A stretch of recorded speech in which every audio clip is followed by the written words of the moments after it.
ಏನಪ್ಪಾ ಅಂದ್ರೆ, ಅಥವಾ ಈ ಸಮಾಜದ ಅತಿ ದೊಡ್ಡ ಪಿಡುಗು ಯಾವುದು ಅಂದ್ರೆ, ಈ ಜಾತಿ ಧರ್ಮದ ಬಗ್ಗೆ ನಾವು ಎಲ್ಲಿವರೆಗೆ ಮಾತಾಡ್ತಾ ಇರ್ತೀವೋ, ಅಥವಾ ಜಾತಿ ಧರ್ಮವನ್ನ ಮತ್ತೆ ಮತ್ತೆ ಎಲ್ಲಿವರೆಗೆ ಪ್ರಸ್ತಾಪ ಮಾಡ್ತಾ ಇರ್ತೀವೋ, ಅಲ್ಲಿವರೆಗೂ ಈ ಸಮಾಜ ಹಾಳಾಗ್ತಾ ಹೋಗ್ತಾ ಇರುತ್ತೆ. ನಮ್ಮನ್ನ ಆಳುವಂತ ರಾಜಕಾರಣಿಗಳು ಅಥವಾ ಇನ್ಯಾರು ಇದ್ದಾರಲ್ಲ, ಅವರೆಲ್ಲರಿಗೂ ಬಹುದೊಡ್ಡ ಅಸ್ತ್ರ ಅಂದ್ರೆ ಅದೇ, ನಮ್ಮ ಜಾತಿಯನ್ನ ಎತ್ತಿ ಕಟ್ಟೋದು, ನಮ್ಮ ನಡುವೆ ಇರುವಂತಹ ಧರ್ಮವನ್ನ ಎತ್ತಿ ಕಟ್ಟೋದು, ನಮ್ಮ ನಡುವೆ ಕಂದಕವನ್ನು ಸೃಷ್ಟಿ ಮಾಡುವಂತ ಕೆಲಸವನ್ನ ಮಾಡ್ತಾರೆ. ಹೀಗಾಗಿ ಅದ್ಯಾವುದಕ್ಕೂ ಕೂಡ ನಾವು ಅವಕಾಶವನ್ನ ಮಾಡ್ಕೊಡ್ಬಾರ್ದು. ಅವರ ಸ್ವಾರ್ಥಕ್ಕೆ, ಅವರ ಇನ್ಯಾವುದೋ ಲಾಭಕ್ಕೆ ನಮ್ಮೆಲ್ಲರ ನಡುವೆ ಒಂದು ಗೋಡೆಯನ್ನ ಕಟ್ಟುವಂತ ಕೆಲಸವನ್ನ ಮಾಡ್ತಿದ್ದಾರೆ. ಅದನ್ನು ಪುಡಿಗಟ್ಟುವಂತ ಕೆಲಸವನ್ನ ನಾವೆಲ್ಲರೂ ಕೂಡ ಮಾಡಬೇಕಾಗಿದೆ. ಒಂದು ಇತ್ತೀಚಿನ ಒಂದು ಉದಾಹರಣೆಯನ್ನು ಕೊಡ್ತೀನಿ.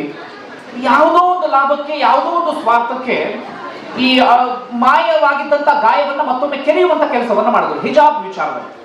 ಅದು ಒಂದು ಕಡೆ ಅವ್ರು ಹೇಳಿದ್ರು ನಾವು ಹಿಜಾಬ್ ಅವಕಾಶವನ್ನ ಮಾಡ್ಕೊಡ್ತೀವಿ ಅಂತ. ವಿಪಕ್ಷದವರು ಹೇಳಿದ್ರು ಇಲ್ಲ, ನಾವು ಶಾಲೆ ಶುರುವಾಗ್ತಿದ್ದ ಹಾಗೆ ಶಾಲೆಗಳ ಬಳಿ ಹೋಗಿ ಕೇಸರಿ ಶಾಲನ್ನ ಹಂಚಿಬಿಡ್ತೀವಿ ಅಂತ ಹೇಳಿ.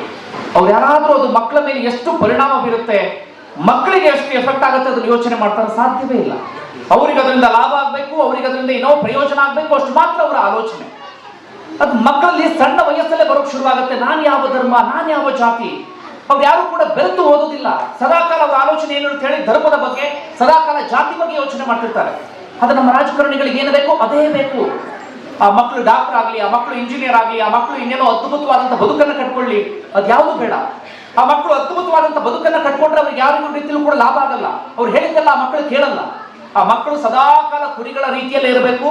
ಮುಂದೆ ಅವರು ದೊಡ್ಡವರಾದಂತ ಸಂದರ್ಭಗಳು ಅವ್ರು ಹೇಳಿದ್ದಕ್ಕೆ ಏನು ತಲೆಬಾಗುವ ರೀತಿಯಲ್ಲಿ ಇರಬೇಕು. ಹೀಗಾಗಿ ಅವರ ಸ್ವಾರ್ಥ ಸಾಧನೆ, ಅವರ ಲಾಭ, ಅದರ ಬಗ್ಗೆನೇ ಅವರು ಯೋಚನೆ ಮಾಡ್ತಾರೆ. ಹೀಗಾಗಿ ನಾವ್ಯಾರು ಕೂಡ ಅದರ ಬಗ್ಗೆ ಯೋಚನೆಯನ್ನ ಮಾಡೋದಕ್ಕೆ ಹೋಗಬಾರ್ದು. ಮುಂದೊಂದು ದಿನ ಸಮಾಜಕ್ಕೆ ಅತಿ ದೊಡ್ಡ ಪಿಡುಗಾಗುತ್ತೆ. ನಾವು ಇವತ್ತೇ ಯೋಚನೆ ಮಾಡಬೇಕು. ಪ್ರತಿ ಪೋಷಕರು, ಪ್ರತಿ ವಿದ್ಯಾರ್ಥಿಗಳು ಕೂಡ ಜಾತಿ ಧರ್ಮವನ್ನ ಆದಷ್ಟು ದೂರ ಇಡಬೇಕು. ನಾವೆಲ್ಲರೂ ಕೂಡ ಮನುಷ್ಯರೇ, ನಾವೆಲ್ಲರೂ ಕೂಡ ಒಂದೇ ಅನ್ನೋ ನಿಟ್ಟಿನಲ್ಲಿ ನಾವು ಯೋಚನೆಯನ್ನ ಮಾಡ್ಬೇಕಾಗತ್ತೆ. ಆಗ ಮಾತ್ರ ಒಂದು ಅದ್ಭುತ ಸಮಾಜ ಕಟ್ಟೋಕೆ ಸಾಧ್ಯ. ಇಲ್ಲ ನಾವು ಮತ್ತದೇ ಜಾತಿ, ಮತ್ತದೇ ಧರ್ಮಕ್ಕೆ ಜೋತು ಬೀಳ್ತೀವಿ ಅಂತಂದ್ರೆ ಈ ಸಮಾಜವನ್ನು ಉದ್ಧಾರ ಮಾಡೋಕೆ ಯಾರ ಕೈಯಿಂದಲೂ ಸಾಧ್ಯ ಆಗಲ್ಲ. ಹೆಚ್ಚಿನ ವಿಡಿಯೋಗಳಿಗಾಗಿ ಮಿತ್ರರ ಮಿತ್ರ ಚಾನೆಲ್ ಅನ್ನ ಸಬ್ಸ್ಕ್ರೈಬ್ ಮಾಡಿ, ಬೆಲ್ ಐಕಾನ್ ಒತ್ತಿ.